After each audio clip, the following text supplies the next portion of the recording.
So there was this video made by Austin McConnell, someone who makes a lot of video essays, and in this one he talks about Hearthstone, specifically arguing that Shadowwalk broke Hearthstone when it came out. Now he was ripped by the Hearthstone community for incorrectly explaining how the Shadowwalk interaction works, and for also botching a lot of things about Hearthstone that illegitimately present the game in a bad light. I myself have watched and enjoyed some of his previous videos, but I'll admit I didn't even get through this one the first time because of all the incorrect information. But then, Shudderwock uses Serenite Chain Gang's battle cry, meaning it summons a copy of itself. But wait a minute, that means this new Shudderwock's battle cry is activated, which means Life Drinker's battle cry is activated again, sucking another 6 life from your opponent. Austin admits to the video's inaccuracies, but Hearthstone is the main subject of the video, and his false depiction of the game is off-putting to a lot of players and ends up undermining his argument presented in the title. But what is he arguing here? He's asking what happens when a card game breaks.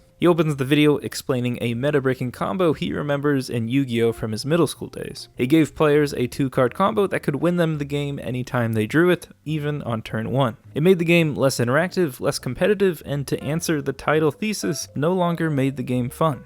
So the title is to get clicks, no real harm in that, but for the next 8 minutes he explains the basics of Hearthstone and the Shudderwock combo with plenty of mistakes along the way. You're totally justified to disregard what he says after here, but you can also choose to just replace the Hearthstone fallacies with what you know is true, or you can even just skip this explanation section entirely and it still doesn't affect his thesis that when someone feels like a card game is broken, it isn't fun to them. He uses his own personal frustration over the state of Hearthstone to then make the comparison between the physical collectible cards he remembers as a kid to the digital ones today.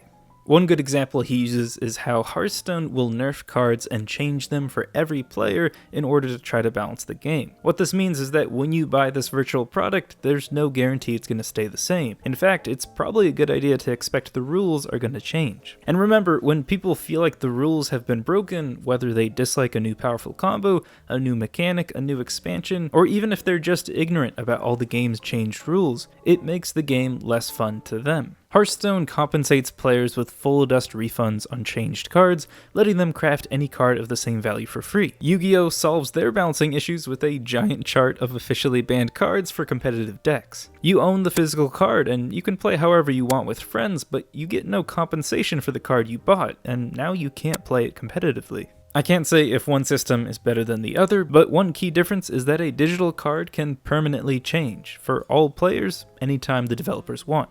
And so it's not just the rules of digital card games that Austin brings into question, but also the rules of the product itself. With games constantly changing out of the player's control, isn't it true that you may never be able to play the same game after it's been changed? Are games now perishable items? And in terms of the product, do you even own the digital cards?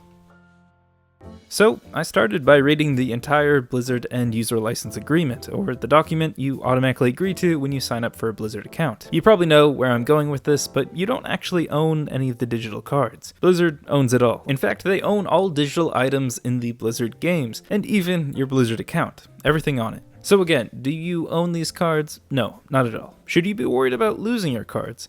Well, you shouldn't be worried, but you should probably expect it. Austin also argues that games are now perishable, and yeah, this is the case for a lot of games, Hearthstone likely included. First, the game is constantly changing. Each expansion, the meta gets mixed up a bit, sometimes cards change, and there's no real way of going back to how it used to play. There's Wild if you want to play your old Freeze Mage deck, but there's hundreds of other cards your opponent can also now play that weren't around a year ago. Just like a physical card game, you can play however you want with your friend, but for any online game, the same thing that keeps the game fresh with every new update also means you'll never be able to go back to how it was. Talking long term, forget matchmaking, you can't even open up Hearthstone to play any of the single player games without first connecting to Blizzard servers. Online also keeps the game exciting with real people that will give you new experiences, but it also takes away some of the ownership of the game from the players to whoever keeps the servers online. Every once in a while you hear about an old popular online game getting shut down, and a small but loyal fan base cries out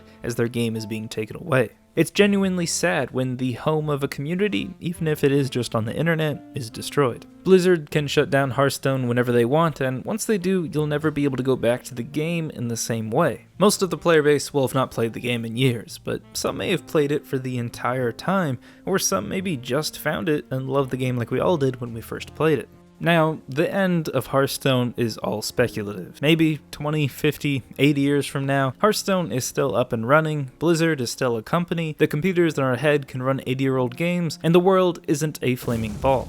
But the likelihood of being able to open up a box in the attic and find your old card collection seems much higher than playing with your digital Hearthstone cards. Of course, they're both unlikely if flaming ball. So no, you don't own your cards, and yeah, Hearthstone is eventually going to perish. Maybe you can go against the terms and agreements and host Hearthstone on a different server, maybe you can keep your data on a hard drive somewhere, or find an emulator someone made after the game is long gone. But legally, Blizzard owns everything of Hearthstone and everything on your Blizzard account. Perhaps a better ending to Hearthstone could involve Blizzard giving away or selling an offline version of the game, but part of the experience of the game now, the game as you'll remember, is an online game. You can't expect a company to keep a game going forever. Now, Blizzard isn't an evil company. They want people to feel like they own these things, and really, they just use legal jargon to protect themselves. I think the issue is people will invest time and money into these great digital products, but whenever a digital community becomes financially unviable, the company that owns that will just shut it down. Either owning the digital space or buying something physical gives you control over that product. I'm hoping Hearthstone is still around 10 years from now and I can try it out again. But really, I think the thing I'm going to have that I can look back on are my videos, which YouTube could also just delete. So maybe it's the creative work of the Hearthstone community that will live on to document the game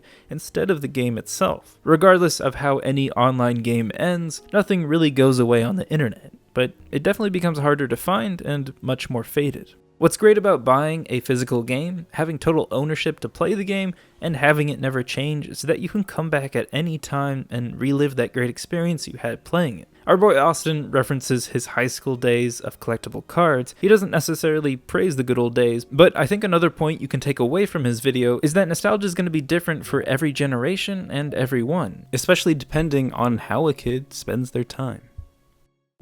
The contract of video games has changed. Don't worry, there's still a ton of cool offline single-player floppy disk games being made, but for these big online games that are fun and easily accessible to kids, you don't really own the game. The games of today that people are growing up on are going to constantly change. It's great that companies have found a way to keep a game you love fresh and exciting, but sometimes an update might ruin the game for you, and afterwards, you won't be able to go back to that game that you loved. I don't think it's a bad thing, just different. I can still pop in my disc of Age of Empires whenever I want, but I won't have that for the online games I'm playing now. Regardless, I think games are better than ever. If you don't like how a game's changed, you may feel like you've lost value from the time and money spent in the game, but there's also hundreds of more games being made that can give you a great experience. Plus, I think there's always going to be a spark you can find that will be able to remind you of a past game you used to love, and take you back to some of the good times you had.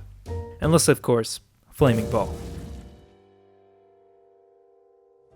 Hello, and thank you all for watching the video. Shout out to Austin McConnell, check out his video, first link is in the description. Quick channel update at the back end of this video. You've probably noticed there haven't been a ton of videos on the channel lately. I'm starting up school again, so I don't have as much time, but the scarcity is mostly due to the fact that videos like this one are much more work. It easily took me 20 hours to make from the research, numerous scripts, and the edit. I feel like I'm learning a lot from these videos, and I hope you enjoy them. In fact, if you're feeling generous, leaving a like or sharing these type of videos would really help me out. If you're a fan of gameplay, unfortunately I won't really be putting much of that out, but I am going to start up the top custom Hearthstone cards of the week again, hopefully for every Saturday morning. I enjoy making them, I know you guys enjoy them, and having some regularity in between these time-consuming videos is going to be good for my workflow and for you guys. Once again, thank you very much for watching, let me know your thoughts on the video subject, and until next time, ta-ta.